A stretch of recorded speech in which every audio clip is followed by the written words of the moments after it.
Kalau saya melihatnya, kalau pencemaran itu lebih banyak ke badan airnya. Bisa diakibatkan oleh kimiawi, itu pemakaian pupuk pestisida ya, membuang bungkus-bungkus kaleng, kemudian bungkus-bungkus pupuk dan sebagainya.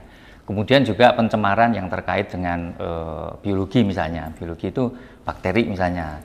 Ini pencemarannya diakibatkan oleh limbah-limbah, entah itu limbah domestik atau limbah-limbah rumah tangga yang lain itu. Jadi kalau pencemaran itu langsung ke sungai? Ya, itu cenderung ke situ. Tapi kalau kita tadi pertanyaannya terkait dengan pencemaran sungai yang berkontribusi terhadap sedimentasi, ini lebih saya pakai istilah kerusakan lingkungan. Karena erosi ini tadi yang sudah disampaikan adalah membawa tanah. Kalau membawa tanah berarti yang menjadi lingkup sebaran untuk erosi itu yang di semua daerah aliran sungai. Kita membayangkan daerah sungai itu kayak cekungan gitu ya, yang semua nanti akan lari atau masuk ke sungai.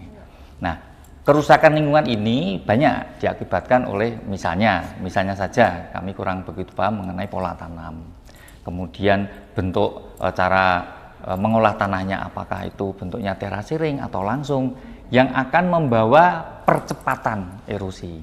Saya mau pakai istilah run off saja ya Pak Yama ya, run off. Run off itu bayangannya begini aja lah, jadi kecepatan air ketika dia hujan sampai ke badan sungai. Ini perlu tutupan, sehingga kalau kita untuk mudahnya ketika air hujan jatuh itu kalau langsung kena tanah dan langsung masuk ke badan air, ini tingkat erosinya sangat tinggi, Mbak. Nah, bagaimana mencegahnya? Forestasi, penghijauan, reboisasi, pola tanam yang betul, sehingga run off atau air yang lari ini tertampung dulu. Dia kena daun dulu, dia akan jatuh kena humus dulu, dia akan meresap dulu, sehingga tidak 100% lari ke badan air. Nah, hal-hal inilah yang menjadi indikator tingkat banyak sedikitnya erosi. Kalau run off-nya tinggi, itu nanti erosinya tinggi, sehingga pencemaran air akibat erosi itu keruh. Itu adalah indikasi bahwa ini nanti akan terjadi sedimentasi.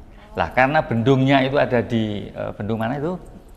Sudirman Wicak itu, yang menampung paling banyak akibat dari endapan dari erosi tadi ada di sana. Dan ini sangat membahayakan ketika tadi disebutkan ada umur dan juga tenaga yang dikeluarkan. Kalau dulunya debitnya misalnya